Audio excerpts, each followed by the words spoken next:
Okay, we're learning is Leila Nishmas Mindel Mariam Bas Kalman Ruven and Shama should have an Aliyah. Okay, we are starting the bottom of Yud Beis Amud Aleph for the two dots.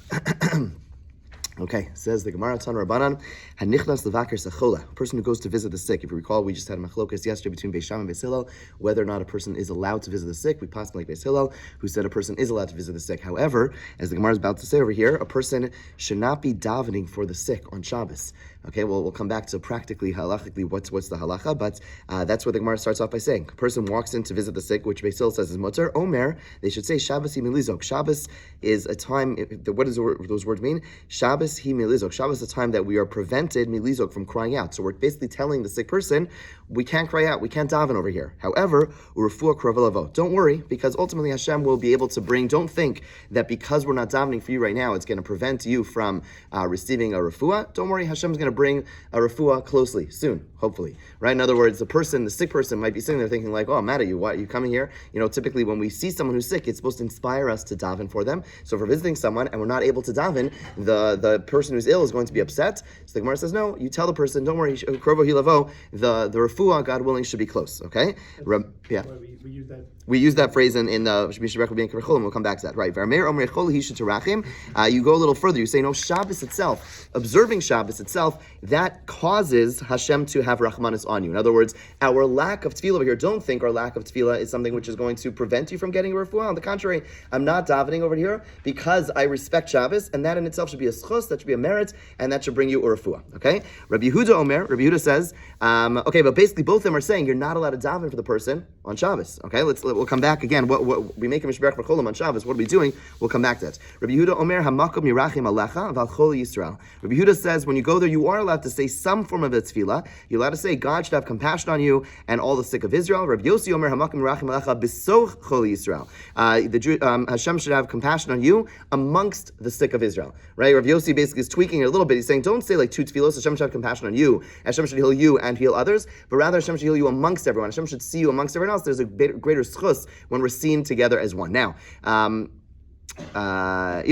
read a little bit more. But fine. The poskim do point out for Rabbi Yehuda and Rabbi Yossi, even they are saying that you really aren't supposed to be davening for a sick person. This is not really a tefillah. Meaning, tefillah is I turn to God. When I say to you, Hashem should give you refuah, I'm not really davening to Hashem. It's like speaking to you within the form of a tefillah. That's I believe it's the Marsha who understands it that way. That basically, right, if I say like, Hashem should watch over you, is that a tefillah, or is that just like me being cordial in a religious way, right? So the Marsha says that it's the latter. In other words, over here, you're not really allowed to be davening for a cholah, but this is allowed because it's not a real full-fledged tefillah. I'm really speaking to you, speaking to the cholah, but I'm invoking God in doing so. It's not a full-fledged tefillah. Okay, let's keep on reading, and then we'll come back to what to do practically. Shivna, Ish Yerushalayim. Shivna, who was one of the dignitaries, he was one of the important people of Yerushalayim, B'chnisasa Omer Shalom. When he walks into a sick person on Shabbos, he would say Shalom. U'v'tziyasa Omer Shabbos Yimilizak U'refuah Krav Elavo, and he would invoke that line, and then he'd add V'rachama Merubin. And God's compassion is great. V'shavto b'shalom, v'shivto b'shalom, and your Shabbos should be one of peace. Okay, fine. Period. What is the opinion? Who does this following statement of Rav Chanina go like?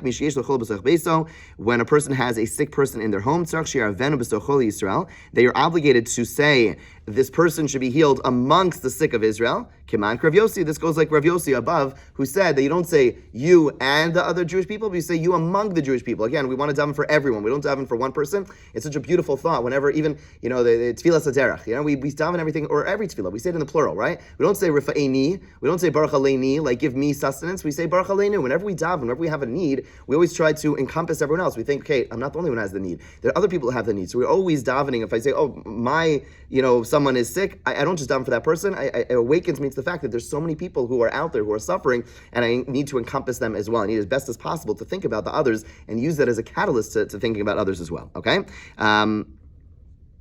Okay, let's pause over here. So what's the deal? On Shabbos, we make a tefillah for cholim. The poskim do point out, right? We make a mishberach for cholim in the shul. The poskim do point out that really a person should be only davening on Shabbos. This is talking about a cholah who she'ein bo sakana. There's no danger. The person is sick. They have strep. Okay, obviously there's some level of danger. Don't get me wrong. Someone mentioned lice could. Lice could. Okay, yeah, I'm saying that lice is annoying, and it could theoretically lead to whatever. So could a cold.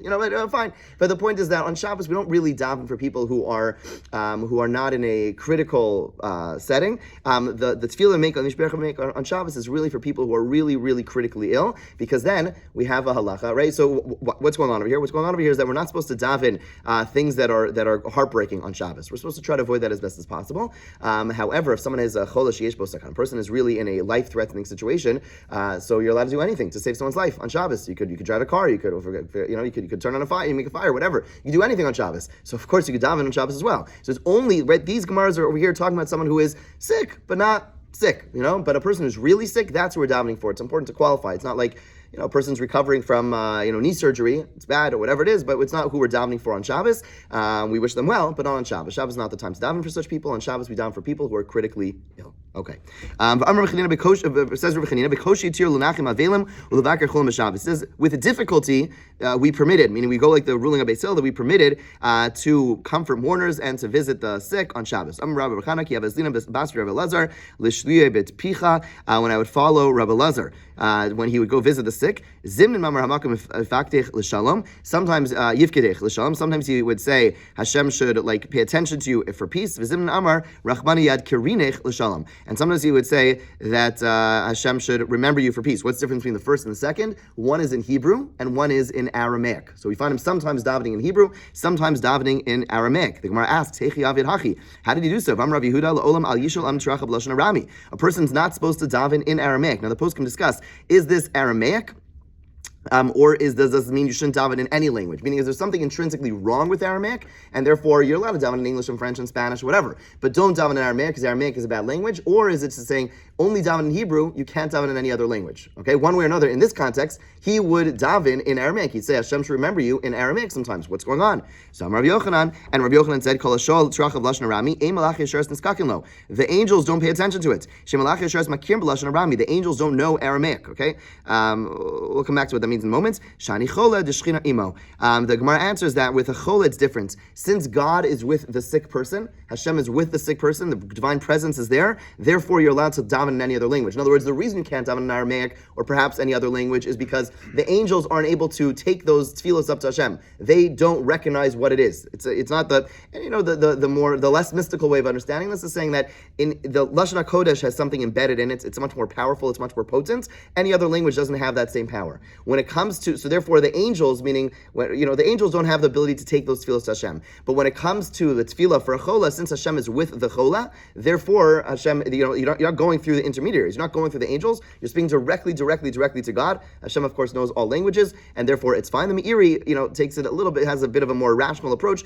He says that, the chola is not lav dafka. It doesn't mean a sick person. It means when we're davening from the heart. When you have a formal tefillah, you should really daven in Hebrew, because then, we don't have all the pathways to get through to God. And Lashon HaKodesh, when Chazal and our sages instituted tefillah, they used specific knowledge to each word carries so much particular, meaning, etc. But when a person is davening for a chola, meaning not necessarily a sick person, but it's coming deep, deep, deep from the heart, and so incredibly heartfelt, any language works. Where a person just spontaneously davening to Hashem, begging Hashem for something, that's the equivalent of davening for a chola. There, you don't have to necessarily be next to a chola. The point is that you're davening from the heart. That breaks through all the barriers, and that goes straight to Hashem. Yes, Max?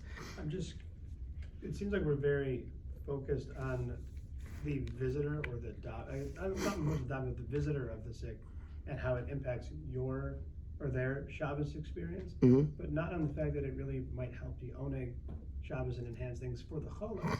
So it's interesting that we're focusing on that part because, let me just go and do my own thing and not be bothered by the people who are ill. That's not a very communal focused way. Right. Good. So I'm going to repeat the question since I'm told by the people listening they can't hear you. You got to speak up, Max, or anyone. But the question is, okay, granted, it impedes your oneg by not davening for them. But what about the oneg of the chola? It's a great question. I think this in some ways goes back to a previous discussion we had in Masech Shabbos, which is sinning for one person. Meaning, am I allowed to infringe on my oneg for your oneg? Is that allowed? Not so simple, right? We had a whole discussion about what am I allowed? Meaning, it's a sin. Meaning, oneg is a mitzvah, so it's a bittul aseh. For the sake of enhancing, it's not for the record. It's not even, it's not even preventing you from sinning. The person who is a chola is not in the best state necessarily. They have a bad head. Again, we're talking about whatever. They have a bad headache, whatever it is. And for me to go ahead and infringe on my oneg in an active way so they can enhance their oneg, not so simple to be able to do so. So yes, in other words, there's always that balancing act between communal focus and my own personal needs. How much am I allowed to sacrifice of sin, meaning of mitzvos, in order to help someone else is far from simple. Okay, let's go. Yeah. Do we have a lot of tefillos that are in Aramaic also? Yeah, so for the record, you notice, for example, if you look at the siddur, Yukum Porkan is a great example of that, right? If you look at the siddur, what does it say about Yukum Porkan if you daven by yourself? Don't say it, right? It's dafka with a tzibur. So the tzibur is the other thing. One is it's b'makom, what's it called? If it's specifically in a place where you are with chola, or according to the area, heart, very, very intense place. But otherwise, we don't say those tefillos if you're by yourself, because the rabbim, the power of the rabbim, that helps if you do it the congregation. But if you're by yourself, you skip those pieces for that exact reason. Yeah. How do we know that Hashem supports the sick? Hashem, there's a pasuk in Tehillim and Membez, I think Hashem supports the sick on their bed. Okay, so Hashem supports the sick. Fine. We have a braysa. Nichnas levaker zechole. A person who visits the sick. Interesting halacha lo yeshiv lo agabe mitav lo agabe kisei. A person should not sit on a bed. Should not sit on a chair. Al misatef yoshev lefanav. They should wrap their head. Okay, keep in mind they have like talisim back then. They should wrap their head yoshev lefanav and sit like in a. You should sit under them, so to speak. Because the Shechina, the divine presence, is above the head of the sick. Hashem is there supporting the sick. So what does this mean? The poskim do say that if a sick person is on a very low bed, you shouldn't be sitting like above them. Really, like to really keep this in mind, to really say the Shechina is really there, and a person should make sure to sit like a little either equal or lower, but a person shouldn't have the sick person lower and them above it, because the Shechina is really there. The Meiri, again, a bit of more of a rationalist, suggests that a person should have a certain seriousness when visiting the sick in order to inspire the ill person as well to daven, to recognize, like to inspire, like we're mirrors of each other, right? That's how human beings work. So basically, when we act in a very serious fashion, again, you have to be careful because you don't want to lower the person's faith level and their mood. At the same time, for them to recognize the seriousness is helpful in the sense that it inspires them to daven as well. Okay. How do we know that Hashem feeds the sick? Okay, sometimes the person, the poskim point, the Mefarshim point out, that sometimes a sick person is able to go on for a long time, and it doesn't make sense. Where is it coming from? It comes from Hashem. The word yisaden over here doesn't mean support, but rather from the word seudah, that Hashem feeds the sick, and Hashem basically is able to support them during that time. Okay, now we're going to go back to discussing. Fine, so that's all this discussions about visiting the sick. It's worth noting, if you recall, we said above, we also don't, comforting the mourner. There's a big discussion about the poskim do say, based on the Gemara above, you are allowed to say Amakim Menachem Eschem to a mourner on Shabbos. Although there are poskim who are against it, you'll notice that in Shabbos davening, what do we when there's a mourner who comes to shul on Friday night, what do? We say it specifically when? Before Mizmor Shir Yom HaShabbos. Why do we say before Mizmor Shir Yom HaShabbos? It's because, and we don't do things exactly the way we should. Really, on Friday afternoon, we should be davening Mincha quite early. Why? Because really there's a mitzvah Tosefes Shabbos. It's supposed to be adding on to Shabbos. Really, by the time you get to the end of L'Chadodi, it's still supposed to be weekday. And when you say Mizmor Shel Yom HaShabbos, that's when we accept Shabbos on ourselves. It's supposed to still be weekday. There's a mitzvah of adding on to Shabbos. Women are much more mocked about this. When they light before 18 minutes, that's Tosefes Shabbos. They've accepted Shabbos early. This is not like a well-known halacha, but it's like an obligation. There's a chiyuv d'oraisa, according to many, to add on a little bit. That's why, by the way, we daven Mariv. You're supposed to daven Mariv at Seis. I was like, what do you mean? Why are we eating extra 10 minutes? Or we should have a Mariv 10 minutes before. So we finish Mariv, we'll be at Shabbos. No, we do that because we want to add on to Shabbos. So similarly, we say Hamakom Menachem Eschem. Why is Hamakom Menachem Eschem incorporated over there? Why not somewhere else? Because of the fact that really that should have been taking place during weekday. Well, it's still the day. And some shows are makbid. They daven mincha on Friday like a half hour before Shabbos begins.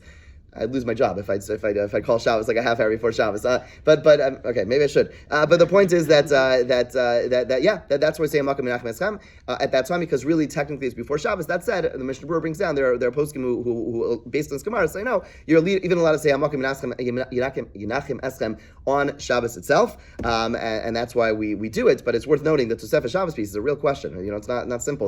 Like the notion of going down to the wire is not just dangerous because you might be Michal Shabbos, but you're also missing out in a chiyuv d'oraisa, according to many, of adding on to Shabbos, and so just going down to the wire or finishing Shabbos at the wire is not so simple. Okay, says the Gemara. The Gemara is going back on the Mishnah. The Mishnah said you can't read by a candle, or rather, I'm going to keep on using the word candle. I'm incorrect. You can't read by a lamp. Okay, you're not allowed to read by a lamp. Amar Rabba, says Rabba, afilu gavo shtei komos, afilu shtei mardos, afilu asar batim zu al gabzu. He says, not only are you not allowed to read by a lamp if you're sitting here reading a book, a Gemara, and your lamp is over here, even if the lamp is 10 stories high, 2 stories high, even if it's two major pieces of farming tools that basically which are very, very high, and even if it's 10 stories high, you still, if there's a lamp up there, you can't read by that lamp. Now, why not? I can't reach that lamp. Why is it not allowed? We have a general rule of lo plug. When our sages made an institution, they said across the board, you can't read by a lamp. As long as you're reading by the lamp, even if it's very distant from you, you can't do so. Okay? Then the Gemara, fine. So that's halacha number 1. You can't read by a lamp. Again, the concern is you're going to tilt the lamp, you're going to cause more fuel to go into the candle, and that is asr on Shabbos. The Gemara then makes an inference. Chadu delogit likri. The Gemara says one person can't read by a candle. Hatrei shaper dummy. But it implies that 2 people reading together are allowed to read by the lamp. Why would 2 people be allowed to read by the lamp? Yeah, I'll remind you. You'll remind me. Basically, we're both reading. I'm like, oh, I want to. Don't do it, right? So I have another person there that reminds me. But Tanya, the Gemara asks from a brisa. A brisa says no. Lo echav lo shnayim. There's another brisa which says that 2, even not 1, not 2. No one's allowed to read from a lamp. So Amar Belazar lo kasha. Belazar says there's no contradiction. Kan binyan echad, kan b'shnei yanim. When they're reading from the same book, you and I are sharing this Gemara. We can't do it. But if I'm learning Gemara Shabbos, you're learning Gemara Bava Metzia, we're learning separately. We just get engrossed in our own learning. Then I'm not allowed to do so. But if we're sharing a book, then we'll remind each other. Okay. Amar Rav Huna of Madura Filosar b'nei Adam Aser. When it comes to a bonfire, the way that Rashi, one opinion of Rashi understands this is that a large fire there, it's not easy for me to remind you and you remind me because we're far away from each other. If it's a little lamp, I see your hands going across, I slap your hand. But it's a bonfire, it's very big. There we're concerned, and therefore you cannot, even 10 people reading together by a bonfire, that is asr. Amar Rava, im adam chashavu mutter. If it is a significant person, an important person, it's allowed. Why is an important person allowed? Because, again, we don't have lamps in our day like this, but an important person had aides, had servants, had people who were mishamesh him or her, and therefore they would never go ahead and do this by themselves. They would always ensure someone else would do it for them. And therefore, such a person, the decree was never made for such people, since they were the ones, they were never touching the lamp. Meisvei, the Gemara asked from a brisa. Lo yikra l'araner, shemayata. The brisa begins, like our Mishnah, says you can't read by the lamp, you might come to tilt it. But then Gemara says, Amar Rabbi Shmuel ben Elisha testifies about himself. It's so beautiful. Ani ekrav lo ata. He says, I'm going to read, I'm not gonna tilt it. Pamechas kara, one time he was reading, ubikish latos, and he was about to touch it. Right? So he said about himself, I got this. Don't worry, I could do this. I'm a special person. And he's about Amar Kama Gedolim, Divrei Chachamim, Sheu Amrim Lo Yikru L'Araner. And then he said, wow, the words of the sages are amazing. They said not to read because they understood that it might happen. Rav Nassan Omer, second opinion in the Brisa, says Kara V'Hita, that it says that it's even harsher. He read and he actually did. He was Mechal Shabbos. V'Kasav al Pinkasim, he wrote in his diary, Ani Yishmael ben Elisha, Karisi V'Tesi Ner B'Shabbos. He said, I made this mistake. I read and I tilted the candle on Shabbos. I was over on a Isser D'Oraisa. When the Beis Hamikdash is built, I'm going to bring a fat chatas carbon, right? So that's the way we should be thinking. When a person sins, he writes in his diary, God willing, the Beis Hamikdash will be rebuilt soon, and he'll look at the diary and remind himself that he has a chatas to bring. Bottom line is, the Gemara is asking, we just said that a chasha person is allowed to because they're not going to come to tilt, and yet we have Rabbi Shmuel over here going ahead and tilting. He's a chasha person. So what's happening? So Amar of Abba Shani, Rabbi Shmuel ben Elisha, Hoel umesim atzmo divrei Torah kehedyot. The Rabbi Shmuel ben Elisha's difference because he makes himself like a simple person when it comes to Torah learning. Yes, generally speaking, he's a special person. He would not do it by himself. When it comes to Torah, he's going to do anything. Like we find Avraham like saddling his own donkey when it comes to Akedah. Similarly, you have scholars who basically say, I need to learn. I'm not going to wait for my attendance to come. I'm just going to turn it down. And therefore, yes, it's true. Generally speaking, a significant person, a person of stature, is not allowed to is allowed to read by candle, since we're not afraid that they're going to tilt the lamp. But if a person treats themselves like a simple person when it comes to Torah, meaning that they are so obsessed with their learning, then we have a concern, and that's the case of Rabbi Shmuel ben Elisha. Okay, another discussion about tilting the candles. Tani Chada, we have one brisa that says Shamish Bode Kosos Kors Laner. One brisa says that the butler is allowed to check the cups and the bowls to see if they're clean by the candle. The Tani Idach Lo Yivdok, and one brisa says they can't. So we have a contradiction. One says that you're allowed to do this type of checking by a candle, by a lamp. One says you can't. Lo Kasha, no contradiction. Kan b'Shamish Kavua. Kan If it's a set attendant, if it's my set butler, so they're afraid of me. They're afraid because they're going to lose their job. They need to be dealing with me all the time, and therefore they're not allowed to because they're going to be very careful. But if it's some guy who I'm going to see today, gone tomorrow, right? In other words, this guy I hired off the street is there for one day. They're not going to be so careful. Yeah, they don't think they have a long-term job, and therefore they're not going to check so carefully. And therefore that person, a shamish she'ena kavua, a person who's not a set attendant, that person is allowed to check by the candle. V'bay sema, yeah. They're checking. They're checking to see if it's clean. They pull it out of the. Keep in mind, it's dark in the houses. On Shabbos, Yeah. Why? What's the need to check? I'm about to put plates down on my table, right? So you want to make sure, right? If you have guests, or you want to make, they're setting the table. They want to make sure that the plates are clean. So the shamish, the one who's in charge of setting the table, looks are the plates clean or not, right? Oh, the plates. I thought we were talking about that they could check the candle to make. Oh no! They're checking the plates by the candles. So we say a shamash kavua is afraid. Okay. So the Gemara says, "Ibai same another answer. Hava shamash kavua, both by a shamash kavua, by a set one of lokasha mishcha hava nafta. One's talking about regular oil. There we're concerned. The guy's going to tip the candle. The hava nafta is smelly oil. Basically, when you touch it, it adds more fuel, but it starts to stink, and no one's going to do that. And therefore, the Gemara says, there, if it's smelly oil, you'd be allowed to check. We're not concerned you're going to push it. Ibai lahu. The Gemara asks, shamash ena kavua b'da mishcha mahu, a shamash who is not a set shamish with regular oil, is he allowed to or not? Amar Rav halacha ve'morin kain. Rav says the halacha is that he's allowed to, but we don't tell him. Okay, sometimes you have this. Halacha is X, but we don't want to tell someone because it's not ideal. Rav Yirmiyah bar Abba Amar halacha morin kain. Rav Yirmiyah says no, the halacha is and you tell the person. So Rav Yirmiyah bar Abba ikla ve Rav Asi. Come Shami Kabadik Lenuhura. He went to Rav Asi's house, and the Shamish went and checked by the candles, the Shraga by the candle, Amrli Devisu. Rav Yirmiyah's wife turned to him and says, Marla Avad Haki, you don't allow your attendant to do so. Amrla Shafka Karabe Skirle, he says it's fine, he's holding like his Rebbe. In other words, fine, you have this machlokas, whether or not it's allowed to be done or not. Now, let me ask you a question. Practically speaking, nowadays with our candles, with our lights, right? So are you allowed to read by a candle, Shabbos candles? You're allowed to read by Shabbos candles? So the answer is yes. Why? Because our candles cannot be adjusted, right? Another candle cannot be adjusted. The poskim do bring up, what about a candle which has a dimmer, right? In other words, or so that's, if it has a dimmer, it's very similar to this case of the lamp that you're not allowed to push, right? So as a dimmer, so maybe I want to make it a little stronger. I'm reading a book and now I get to some fine print over here. I want to read the Rabbeinu Nissim going in the corner of the in Mishpat, and it's very small, so I want to go ahead and adjust the dimmer. So the poskim point out, he says, no. The whole concern over here is that it might start flickering and I'm going to add to it. With a regular candle, right, with the regular, lights, even if there's stronger light, lighter lights, one bulb, two bulbs, there's no concern it's going to start to flicker. The only thing is I might want it stronger. That's already a new gezerah. That's not what we're talking about. We're talking about a case where it's flickering. There's a concern I might go stronger. But in a case where it's not flickering, it's a case where it's strong, but I want it to be stronger, there's no issue. That said, Shmir Shabbos and other poskim do bring out that, do bring down, I don't see anyone really, at least in America, being knowing this way, that any light which has a dimmer, which has the ability to change the settings, you should add a little piece of paper on it, a little something to ensure that people don't do so.